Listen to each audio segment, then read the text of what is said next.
Thank you.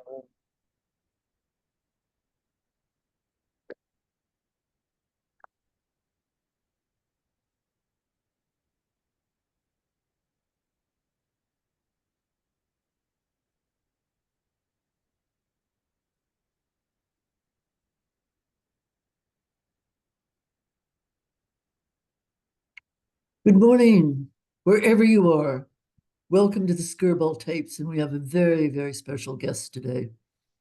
I want to remind everybody of the overarching theme of the Skirball tapes: radical imaginations, indelible acts, and our guest, Geena Rocero, embodies both. A woman of great courage and great spirit. A trans activist, a producer, a director, a model when she chooses to be, and an author. And indeed, in 2023, she published an invigorating, delightful, brave, important memoir with a title that we are going to get to called HORSE BARBIE. Now, let me remind you all, and it's one reason why it's very important to have Geena with us and that we recognize this date. Tomorrow, March 8th, is International Women's Day. And of course, we're in the middle of Women's History Month. Now, our protocol, we will leave some time for questions. Put your questions, please, in the Q&A, and then we'll pick them up in the chat. We will have a hard stop at 12 noon Eastern Time, but we hope to get to some of your questions. And Geena is, as I've learned to know her, is so articulate that she will welcome your questions and answer them with verve and clarity. So, Geena, oh, by the way, to those of you who follow the Skirball tapes, no, this is not my usual background. I'm in Bellingham, Washington, my hometown, being welcomed by a very generous hostess. And I just wish we could show you the landscape because it is so beautiful. But let's start with this question. Geena, do you believe or do you not believe there is such a thing as the trans imagination? Wow. It's good that we're starting here. I love that question. First of all, before I get into that, just want to quickly say thank you so much for this invite, for this space.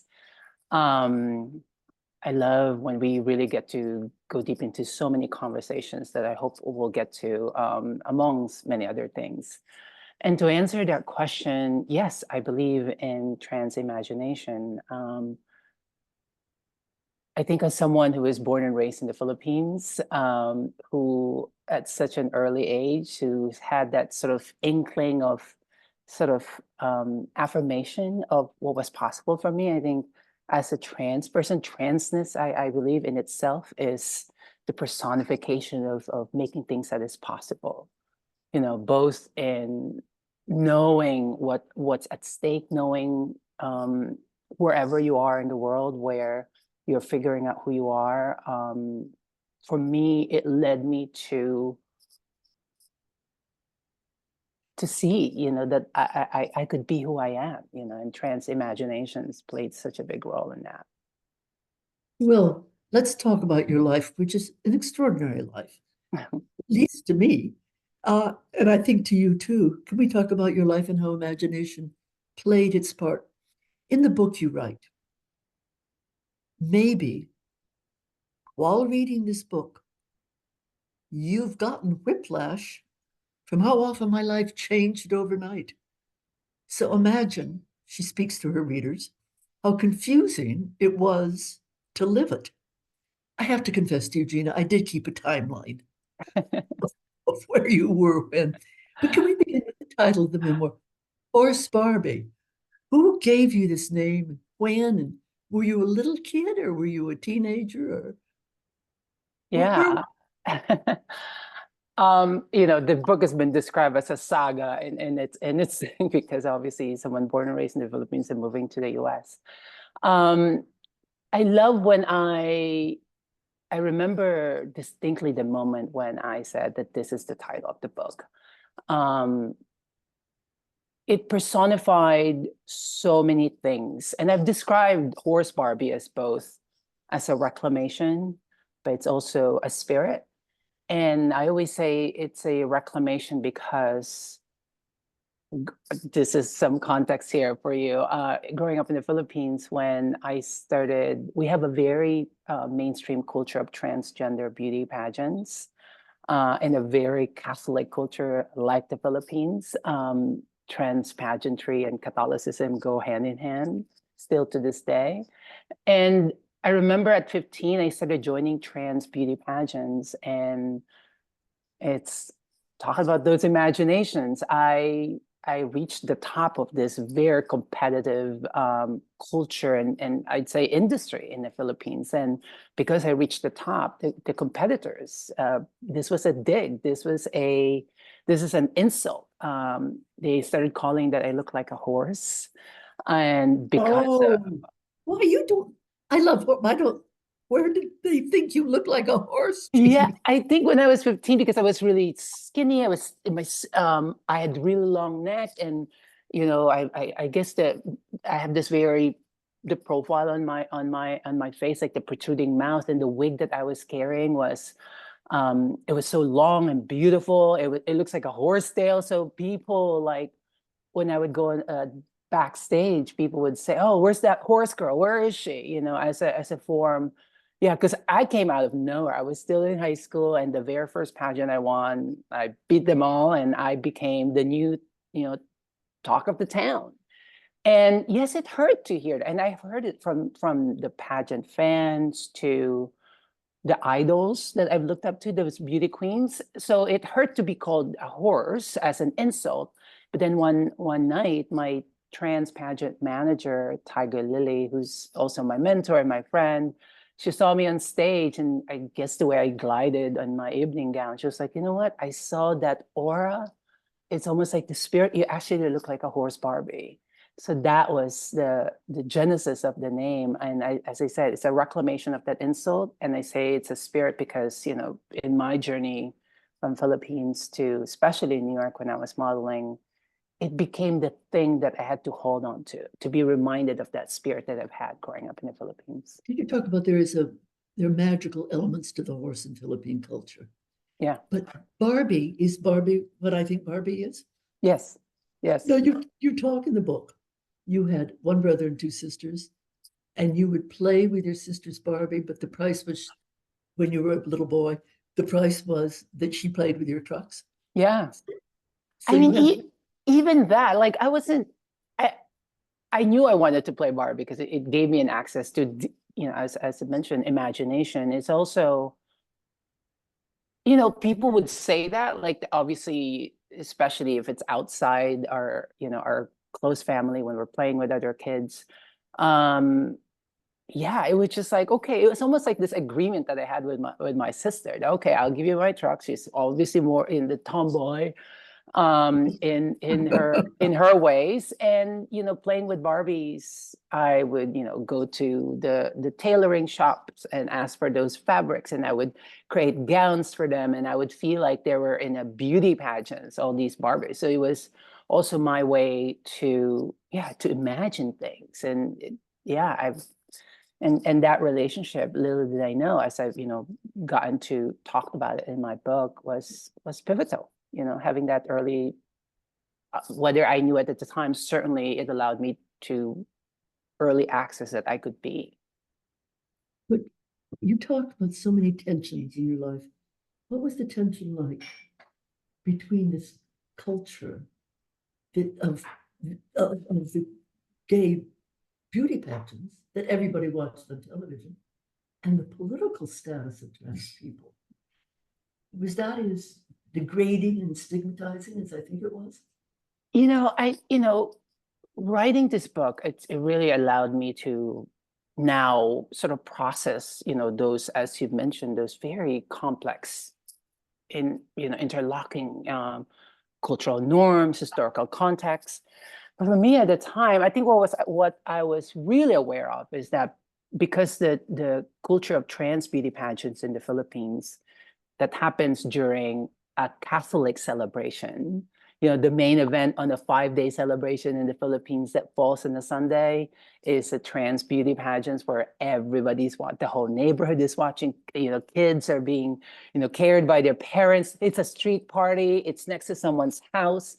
So to have that vision and to have, you know, to see these women that are doing it, that are uh, you know, looking so femme and confident, it allowed me to, okay, I could identify that I am that because I resonate to who they are, right? So I was lucky to have that, but I also was very aware that even at such a young age, that a lot of these women would have to leave the country because there are better opportunities for trans people in the Philippines at the time, and still is to this day, to unfortunately leave the Philippines because um, we are not recognized as women. There are no comprehensive anti-discrimination protections in the Philippines. There are no gender recognition. And I've said it so many times that, you know, in the Philippines, that trans people are culturally mainstream visible. We're part of mainstream society, but we don't have political recognition. So I was very aware of that. I was not able to name it at the time. So I knew even that, I knew that there was a sense that maybe I could go somewhere after this because that's what everybody was doing. The diaspora. But can we show a picture of you in what you call your victorious bikini? Can you show the picture? Because you're a kid, right? You're a teenager. Now describe this, but also describe what's the writing behind this picture, because doesn't it exemplify exactly what you were telling us, how embedded these pageants were in Catholic and commercial. So who are you here? And I think what are the captions here? I makes me so happy just to see this, you know, flash like this. Gives me so many great memories. Even the heels, I clearly remember what that felt like wearing that high heels. I was definitely horse Barbie by this time already. I remember that wig, but you know, this picture represents this sort of, you know, a complex amalgamation of so many forces of the culture of the Philippines.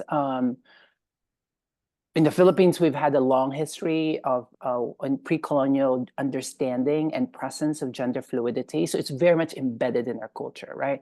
And then when we were, you know, colonized by Spain for 333 years, now we have, you know, Catholic fiesta celebration. And you can see behind this picture, it says Fiesta Pansol. And Pansol is a place outside Manila in the province where this is their fiesta. And, you know, if you read what it says, sponsored by Pansol Tourism Council. It's also because these fiesta celebrations, these trans beauty pageants are sponsored by the government, organized by the government. The tensions, is it? But how did you get through? You seem to have been a very lively, troublemaking, fun-loving, and you still say you like to make trouble, and you have a mischievous. I mean, you really have a mischievous streak.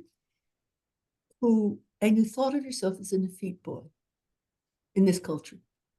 Who took care of you? You write so beautifully about your mother. Can we see a picture of the baby with this mother? Can you talk? You write about, can you tell us a little bit about her? Because you write about her with such love. My mom is everything. She, I'm getting emotional. I was just in conversation with her. You know, this woman, you know, did a lot for me and for us. She's the breadwinner of the family, and there's so much at stake to raise, you know, growing up in a poor working class background, to have she's a school teacher, to have extra jobs in order to provide for us. I was the baby, and even at such a young age, she never questioned my every time I would express, even just the way I flicked my finger. And I remember because she was an elementary school teacher, and I went, you know, obviously to that school, and I would remember her she would do this flag ceremony, and the way she flicked her hand, and it was so feminine. And I remember looking at that and sort of connecting with that, or even remembering like the way she dressed. She was both the woman who loved and accepted me, but also the woman that gave me access to, like, okay, that's chic, that's fashion. Oh, okay, the way she put that together, I could see that. And to have both of that was so, I couldn't ask for a better parents that supported me. Because, and now even more so now, as I look back, I think I'm able to do so many things that I'm doing is because of that immediate love and support from my mom. I mean, this is the result of a loving family in a way, because life in the world is so difficult already, and to have that could have easily been traumatic experience with families. And I recognize it's not the case, in so many places, particularly in this is a devout Catholic woman who loves her trans daughter. There's no but there. It just is. Oh, wonderful. You also write about a chosen family, your pageant family. And you talk about this extraordinary woman, Tiger Lily. Could we just see a picture of Tiger Lily? And this was the Garcias, your pageant family. Yes. Now, which one is you? You're the one on my right. Yes, I'm the one wearing that orange gown. And if you could see with the And you're look, what, 16, 17? I was around 15, 16, in between that. This is one of my early pageants. And, if you look from the left, Ruel is my stylist. Ruel made that gown. Tiger Lily is the one next to Ruel wearing, in that striped t-shirt. And Jojo is also a former beauty queen who mentored me. So these are the people that took me in at 15. You know, I owe so much to these communities and family, particularly Tiger Lily and all of them, because I came out of nowhere. I knew I wanted to, at the time it was a rite of passage to join trans beauty pageants, but I didn't know it was possible. And for them to, when they first met me and saw potential that I never thought was possible for me, and took me in and nurtured me and made me the diva that I am. And I don't know what's wrong with divas. What's wrong with divas? But you were a poor kid, right? You did yeah, not you did not live in a Imelda Marcos mansion. absolutely not. We lived in a tiny alley. We lived in a house that flooded every time it rained. Definitely many days where there were conversations. Okay, where are we gonna? There's four of us, and the extended family. We're trying to figure. Okay, we have to conserve whatever budget that mom was doing to really get through. But it was also a neighborhood that bullied you, right? That you were bullied as a child. So, Because yes, I people, mean, and how did you respond to bullying, and what lessons did you learn from responding to bullying that you could pass on to other trans kids? it's so tough. It's so tough. I'm lucky to have that love and support of the family in my immediate circle. I've lived in that tiny alley, but the moment I go outside that alley, hang out, in the next block, where we live, that's when I experienced that kind of policing. And it's tough because even in the Philippines, like, we're always outside. I'm always outside playing. Our childhood games are always outside, and we stay all day playing outside. And these kids that I would play with, that I grew up with, were friends when we were playing, but then sometimes they would also turn on me and police my feminine expression, the way I walk. Um, it was, you know, I detailed in the book like that, just the process of how painful that was.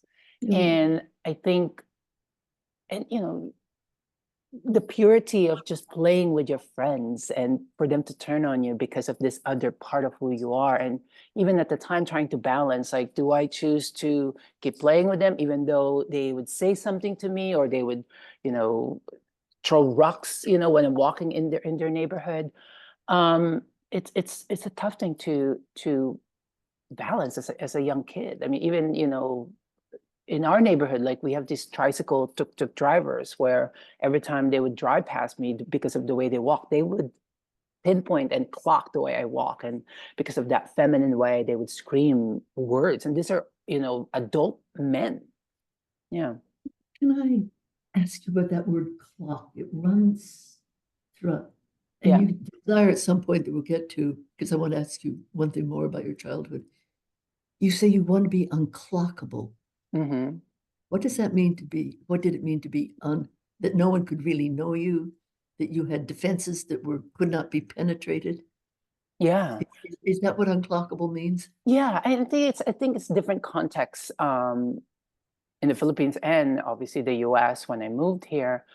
I mean, at the time, even as I was talking about, just the thought that I do not want to be identified um by those men who are driving tricycles, so they could, like, say those words, scream those words as I'm walking by on the way to school, um because of survival, of self-preservation, even at such a young age, knowing that, having those, whether I didn't have the words for it, but I knew I wanted that for survival.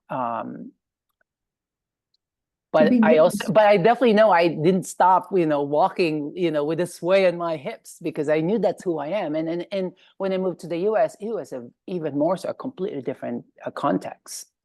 oh yes, but there is of the older women who help you get through, there is your mother.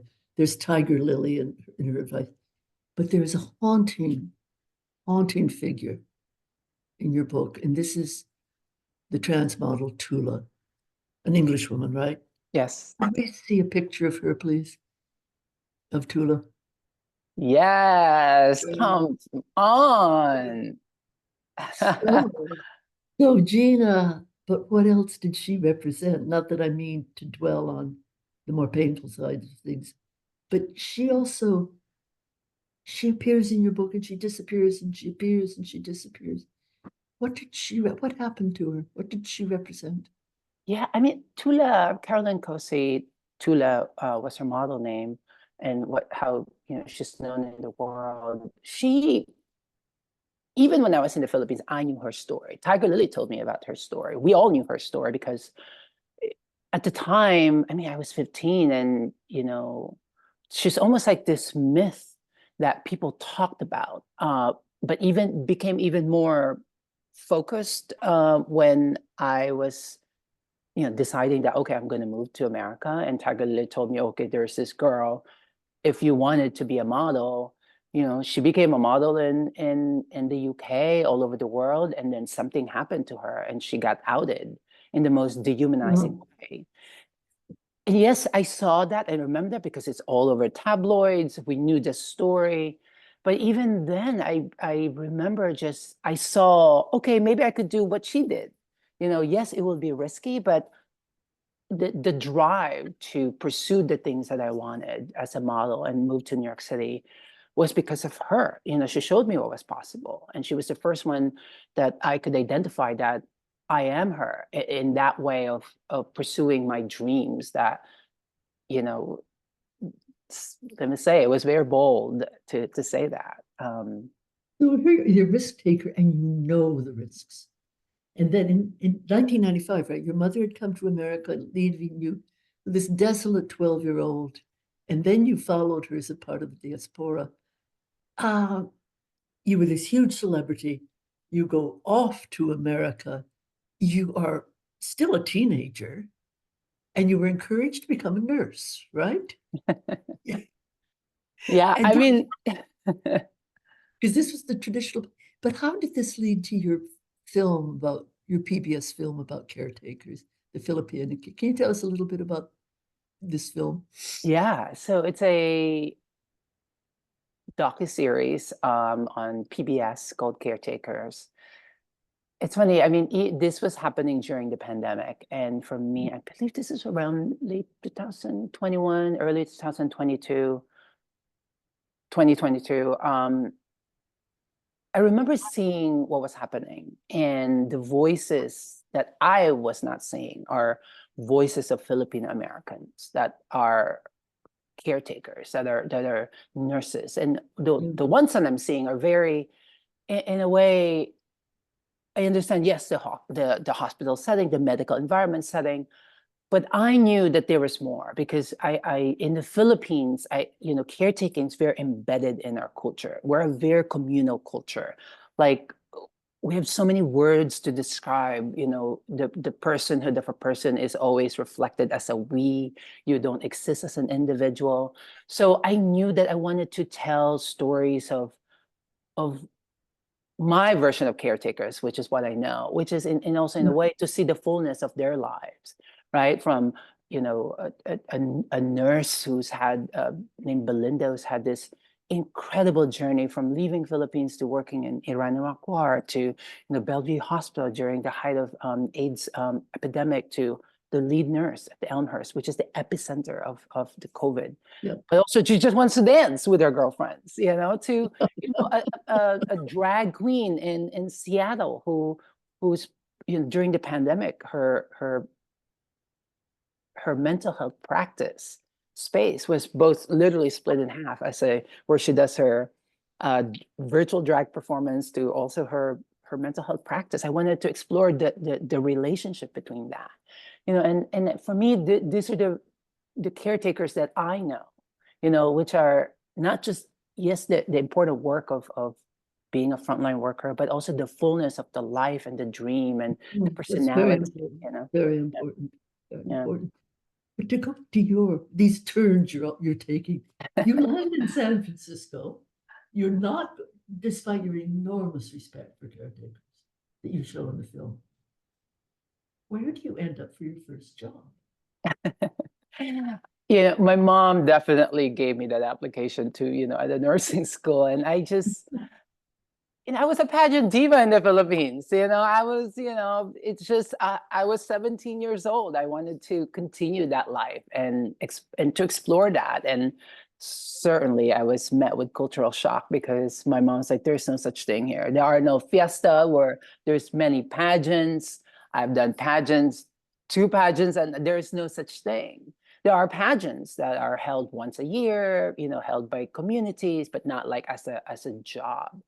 And a woman who I knew from the pageant scene in the Philippines was working at this, at the cosmetics department in Macy's. And she was like, you have to work there, and I even remember because I being a pageant diva, I just show up on my on my when I'm competing, and I didn't know how to apply my own makeup. I didn't know what to do anything. I just show up, and she was like, "Okay, you're gonna have to figure that out." And You learned how to apply makeup then? yeah, I mean, I had to. I mean, even my job interviews, I definitely did not do my own makeup there. She told me, like, go to this salon, her grandma's salon, and they did my makeup, and I showed up and I pretended I lied that I did my makeup. And as I got the job, I learned how to do it. And little did I know, at that time, the cosmetics department in Macy's, almost each of the cosmetic line had a trans Filipino working there. So they become my immediate other family. That is also pageant adjacent. So talking about magic or these imaginations, I never thought that that would happen. And they took me in. They became my, the extended family that I had in the Philippines. But you also learned and had to unlearn. Didn't you learn more about race when you came to America? Yeah.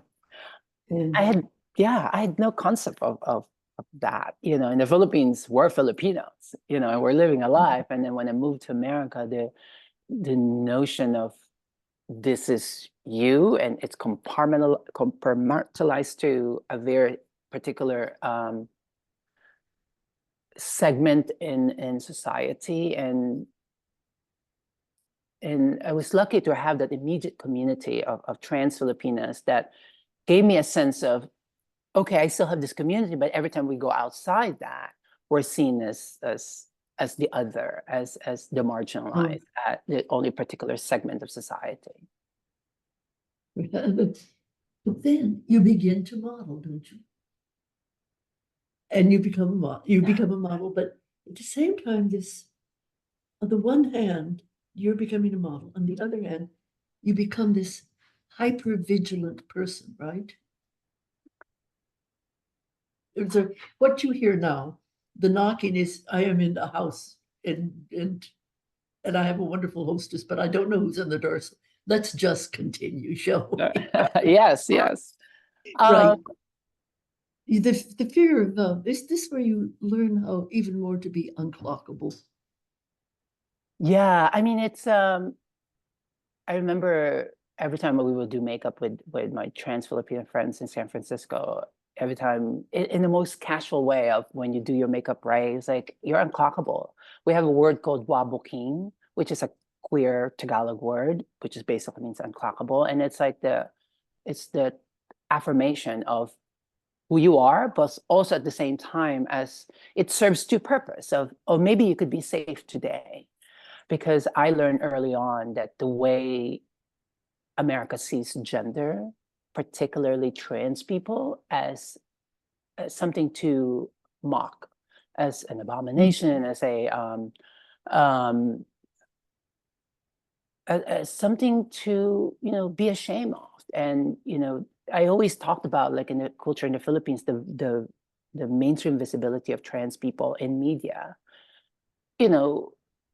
Yes, there's some problematic aspect of it. It's not perfect, but we're part of mainstream society. And the very first media representation that I saw in America was on, Jerry Springer, the first trans people, what I saw on TV. And you could just imagine what that was and what it did for me. It's the beginning of that shame of who I am. And that hyper vigilant energy that you mentioned became even more prominent because I knew I was dealing with a culture that is so different than what it was in the Philippines. But you go forward. One thing I really admire about you is that you recognize difficulty, but the horse spirit, the horse Barbie keeps going forward. Yes. You may lose it, but you'll always reclaim it. Do you want to talk a little bit about going to Thailand for surgery with Yeah. your mother? Oh, I've always had that dream, and to have my mom to be there, it was, her first time in Thailand, my first time in Thailand. It was sort of like our road trip together. And it was also like almost like a beginning of how we process our womanhood together. Because, she left Philippines, I was, 12, still presenting as a boy. And she sees me now moving to America, as she would see pictures of me when I was joining pageant, but she sees me now as, this woman. Um, Again, it's that love that my mom had, that she never saw a contradiction of of that acceptance. And we had so much fun. As I said, almost like a road trip because I knew I wanted that. There was no um question that I will do it.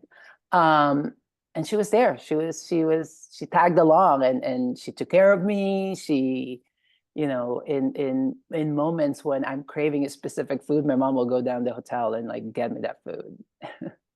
I do have to say, at this point in time in America, 23 legislatures are trying to ban gender affirming treatment for teenagers. And I like to hold up the image of you and your mother. And at the end of the surgery, you're coming home. Don't you get two small pieces of jewelry? She has one and you have one. Yeah. You want to It- discover them? yeah, mine was butterfly and hers was, a Jesus and a cross, they're both gold, amazing gold. And it was, my mom loves jewelry. So certainly as a way to pin that trip, to as a memory, we went to, one of the biggest jewelry store in Thailand in Bangkok to commemorate that memory. And it's Yes, I'm so lucky to have a mother who just fully accepted and loved me. yeah, the cross, Jesus on the cross, and the butterfly this symbol of change and transformation and moving always and always to greater beauty. But there you are. You leave San Francisco, I think probably without too much sorrow, give up your job, the cosmetics under Macy's, and you come to New York and you become a model and you enter that life. I have you have so much to say, but I do have to ask you, what as a model, and you're making your way, you write about liking to be seen. What became the relationship with the camera? Is the camera a friend? Is the camera an enemy? Is the camera, does it depend who the person is behind the camera? But in a visual age, you can tell us so much about what is it like to be dependent on a camera in this way. I think from my personal context, this is around 2005 and a very, very different time for us, being an out and proud trans-identified fashion model was not allowed. Many women like Tula and so many more, when they were modeling and when they got outed, at least the majority of them disappeared because, in an industry that is, you'd think, seemingly progressive is really not in that way, in that instance. And for me, it became, a similar aspect of performance. The way how I was in the Philippines when I was joining and became that diva at such a young age, and I was so focused in becoming the best. Well, you won the biggest titles. You were Yeah. 19 when you won the biggest titles in the Philippines. Yeah, and it's I applied that same philosophy when I started modeling, because okay, this is a performance, and yes, I'm also hiding this secret that I can't be known. So how do I be the best in my ability in performing and capturing an essence in the picture, whether it's an editorial or even a catalog job or a magazine, to communicate what is needed, while at the same time, deep inside, I'm also harboring this secret. How do I protect that? How do I nurture that? But also at the same time, be a sexy woman, be a, all of those things in front of the camera. So it was a performance that was so complex. But as I mentioned, Horse Barbie as a spirit, because I knew that spirit that I had. When I was joining pageants in the Philippines, I am known as, when I'm on stage, I am that thoroughbred. Nobody could beat me. I was the #1 thoroughbred. I was completely obsessed and be, be the best. But the moment I step on off stage, I'm, just a young kid playing. But I knew, because I've harnessed that spirit and becoming the diva that I was in the Philippines, I remember having those imaginations, those conversations within myself, and how I will do this, because it was really complex, to say the least. Well, it's in terms of the turns and inflection points in your remarkable life, and you're still a young woman. You're still a young woman, and you were born, what, 1883, 1983? 1883, we could say that, That's what they said. No, that's me, Geena. I'm 1880. You're 1983. But you have an experience, a spiritual experience. And you come back and you make this resolution. And you're going to give a TED Talk. And we should describe it, because it seems to me your life was before and after your TED Talk. And what was it about? And then what happened? I mean, obviously, so many things.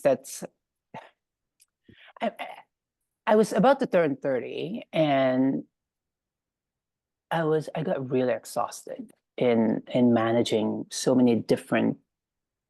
I was living a double life, so many realities, so many stories that I have to edit in order to survive, to not get clocked. And I was also getting sick. It got really dark, and I'd say this. Yeah, I think facing the new decade in my life, I was thinking I can't do this anymore. And on my 30th birthday, we were in Tulum, Mexico with my partner, and we You were, found love by then. You had found yes. love. Oh yeah. Oh yeah. I was definitely, yeah. Um, we were dancing on the beach and there was a live band and dancing salsa, having all the tequilas and having the best time. And he asked me, so, okay, you're turning 30, what does it mean? Because I've been thinking about, wanting to share my story, hopefully, but I didn't really know. It was still a risk in 2013. I consider it still a risk at the time. I the moment I said to him while we were dancing there, I'm ready to tell my story. And the live band that was playing stopped the music, said something in Spanish. And next thing we knew, hundreds of sea turtles were crawling, being born, under, in our feet and crawling in the ocean. I have a tattoo to remind me of that. Sometimes I joke around like I just press that and sea turtles will come out. um, Well, you and do. You do have a mystical streak. I think I can see you I'd doing. say so. Yeah. And then, so once that happened, what a sign. It cannot be more, and it's just the way it happened. It was so on cue. And I don't know a better personification of like nature telling me, like, this is your rebirth. And quite literally the next day, it was night and day. This thought that I've had of that was really coming from fear became a purpose. And when I said that I'm going to tell my story, I said to myself, I'm going to do it in the biggest stage. So what bigger stage in public speak and personal storytelling than the TED conference? And yeah, next thing you know, 2014, which is the 10-year anniversary, the end of this month of that TED Talk that changed my life. We have a picture of you giving a TED talk. There you are. Yes. And Look you at that. did that. Well, and you got a standing ovation. You came out, and the title of the talk was Why I Must Come Out. And I encourage everyone to look at this. You had rehearsed for it. You are a perfectionist, and you'd rehearsed for it. And it's polished, it's eloquent, and utterly persuasive. And was this the crucial line? Geena, there are times when gender assignment doesn't match gender identity. Geena, am a woman assigned male gender at birth. And how many, it was so brave, it's so eloquent. And one thing that I think such praise for, you want to be a witness for your suffering community. That is one thing you say you want to do. The response to the TED Talk? Now you're clockable. And what was the response? Yes, I'm out there. Little did I know, 2014 was, I mean, talk about timing again. Yeah. 2014 was the year of, that mainstream cultural zeitgeist of, transness and trans people in mainstream media, from shows on Amazon Prime to Netflix to Time Magazine having a cover, quite literally saying it's a tipping point, which is also a complicated thing to talk about.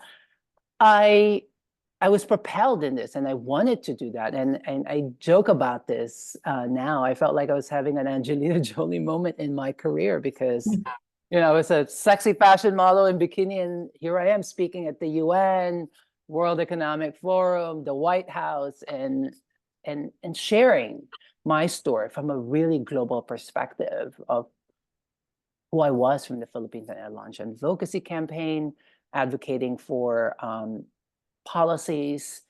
And yeah, I became that. And I wanted to do that. And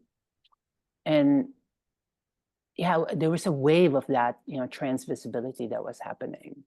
But I did focus on that for 2 years. And, to be honest, it was also very exhausting. It was very fulfilling and also spiritually exhausting at the same time because I was traveling all over the world.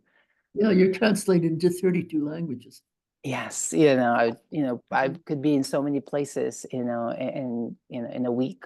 And it was a privilege to do that. I wanted to do that, but I think the artist in me was calling again, and there's a moment of feeling that I felt like I've left that, that part of my life where I um was living, and I was obviously out, but I've entered almost like a different world of respectability politics. I'm usually the only trans person at the UN or these powerful spaces, and it became a burden of the burden of that representation of re-traumatizing yourself and all of that. And I just felt, I'm an artist first and foremost. I'm a storyteller since I was 15. The stories I'm telling, on stage, and I wanted to actually pursue that and follow what's in my heart, which is to tell stories, produce stories, write stories. And then I did that because it became part of that complex relationship with visibility and speaking about trans rights.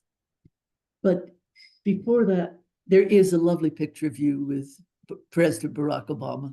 Can we just see that? Because you both look very cheerful. Yeah. It makes me so happy looking at this picture.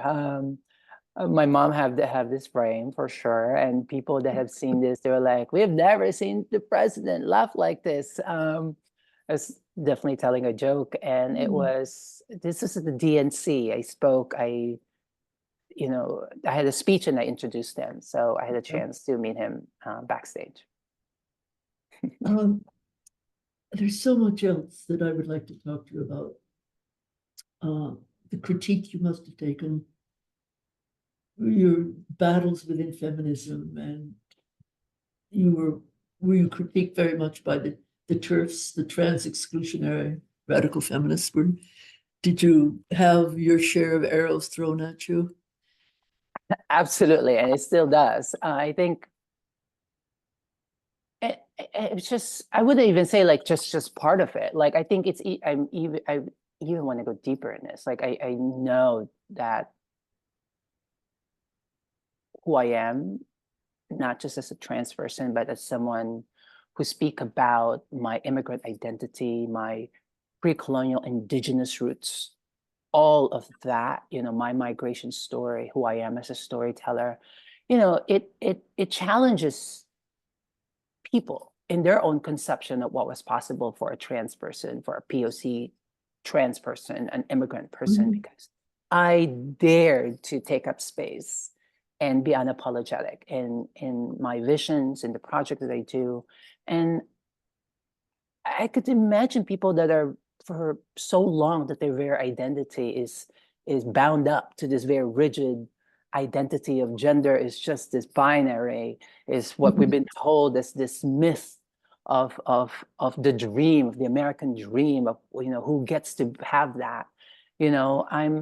I'm pushing towards outside of that and creating my space of who I am within that, within those restrictions. And I find freedom in it through art and through storytelling. And I could just imagine for people who have not processed what that means in their own reflections, could be challenging, but only if they would allow themselves to actually free up from those restrictions on what we've been told, not just in gender, but in many things, our idea of history, our idea of this. And I know it's a tough work. I had a difficult time going through that process. But if one chooses to go deeper into challenging and reanalyzing the stories that we've been told, there's freedom on the other side that hopefully those people who have not gone through that could see and could access. And hopefully it's so enlightening that they get to share that, because that's what happened to me. And so many, obviously, people like me that are in this journey, that are sharing stories. Geena, you had another, and you write about it so candidly. I want to praise you for it. You're speaking, and you speak at a rally in favor of a case in the Supreme Court that luckily in 2020 was decided that transgender people could not. It was a violation of Title VII if transgender people were fired simply because they were transgender. You were speaking at a rally. You had all this public figure. And not every public figure will write as candidly as you did about your depression and then what brought you out of it. And before we conclude, it's so important if you would describe briefly and then what brought you out of it, because in these difficult times, people will get tired. People will get depressed. Mm-hmm. You went through that and you came out of it. And the horse Barbie survived. She's still galloping, that's for sure. Yeah. Yeah.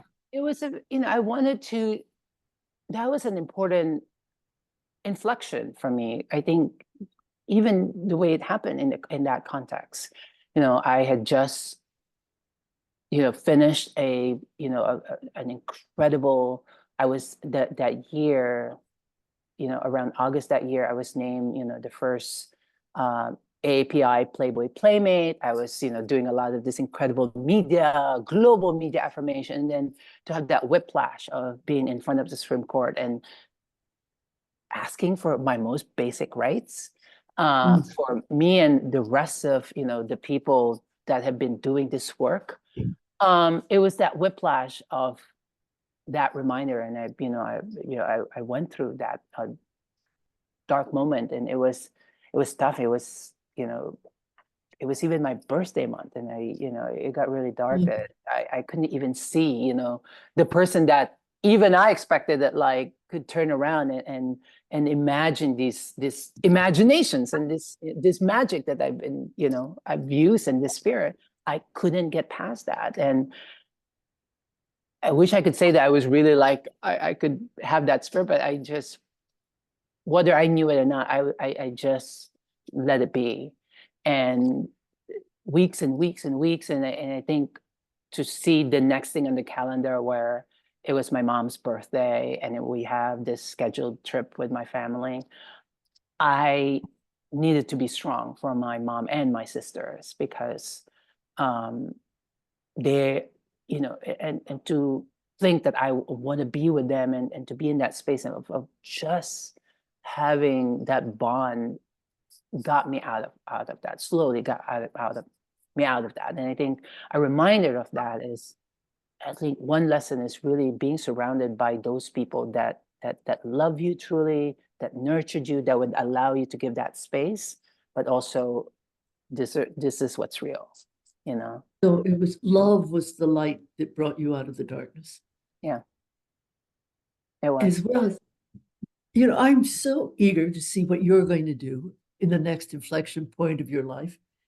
But we're going to go to the questions, and please, to our audience, remember to enter your questions in the Q&A box. And I don't know about the people in our audience, Geena, but I have many more questions, so I hope we can have another conversation.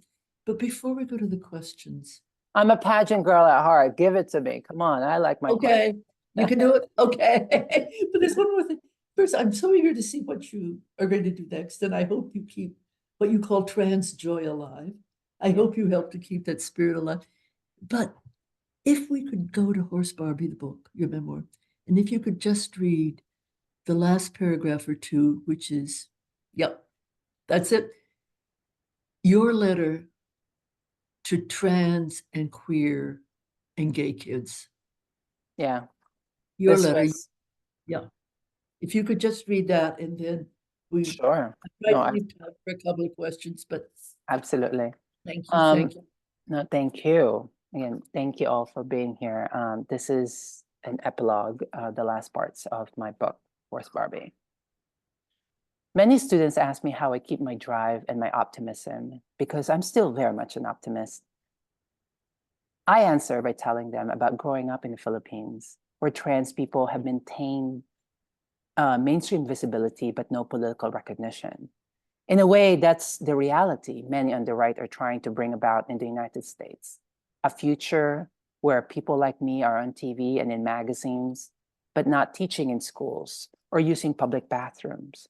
I tell them that visibility is not the one and only answer, that we need equity and justice too, and that the only way to survive while we push for change is to lean on one another. Because what enabled me to survive in the Philippines, and not just survive, but imagine bigger things, was the support I had from Tiger Lily and my pageant family, who nurtured me and cheered me on for so long, even after I moved away. To this day, they still call me Horse Barbie. Their stories, the stories of my trans ancestors, are always there in my mind. Whispers passed down through generations. It's these whispers that I carried with me across an ocean, then a country, and ultimately around the world. Advice from Tiger Lily, the story of Tula, and the legacy of the beautiful Babaylans, my pre-colonial predecessors. They all live with me now. Our stories can soothe with an almost meditative gentleness. And if we can just hang on long enough, they will one day reshape reality. There's power in queer people recognizing and amplifying and documenting one another's voices, finding happiness among one another. That's why when young queer and trans people ask me about our nightmarish present, I don't tell them your problems will go away. I tell them that there is healing to be found in searching for joy, in processing your resentment for a world that rejects you, in accepting that all of being alive, the good, the bad, the hateful, is part of a journey you don't get to do over. It will be difficult. It will be sad. I have the scars to prove it, but we will have one another and you will have you. Thank you so much. We're going to take one question. But thank you. And I think to have you here just before International Women's Day and during Women's History Month is a symbol that I value. Okay. What's your next big project we can look for now that the book is such a hit? What's the next big project? This is as much I'd say. In June, there's a big announcement about what's next. Are you about to make a reveal on the Skirball tapes? Please make a reveal on the Skirball tapes. Let me say this, at least what I'm allowed to say, is we're continuing Horse Barbie world spirits in a bigger stage, a bigger platform. Maybe there's this thing called Hollywood. So this thing called what? Hollywood. So that's as much I can say. But it's very exciting. I will keep telling story. I'm a director. You know, I am writing scripts and projects now, and that's what's next. Well, you know, when you write about being a Filipina, and there's the deep past, the migration out of Taiwan that the Philippines, this huge country, is a part of. And then there's the deep pre-colonial past with the Babylons you talk, where you have the Asian goddesses that are free of the gender binaries of the spirit. And then there's the Spanish colonialism, and then there's the American colonialism. And you say that the pageants also brought Hollywood. Mm-hmm. So whatever Hollywood might be, I know I speak for our audience. I know I speak for myself. May the Horse Barbie spirit stay alive. May your honesty stay alive. And may you know how grateful we all are that you were there with your voice and with your ideals and with your imagination of human possibility and bringing together love and freedom. Thank you for doing that for us all, Geena. Thank you so much. Thank you. No, Catherine, thank you so much. I will take that with me. I really, it's in this moment where obviously very tough in so many ways for so many people. I find refuge in art, in writing, in imagining, in declaring, in being unapologetic. And whether that moment of refuge to create and to be allows me to continue for the next day, I'll take that. And we thank you for it. Thank We you. thank you for it. And if there is Hollywood, I want to be invited to the first screening. All All right. right. Sounds great. Of course you will be. Okay. Goodbye, Geena. Goodbye, Goodbye. everybody. Thanks Thank all. you. Thank you. Thank you for coming to Take the care. Skirball Tapes, everybody. Take care. Be butterflies. Be Yes. butterflies.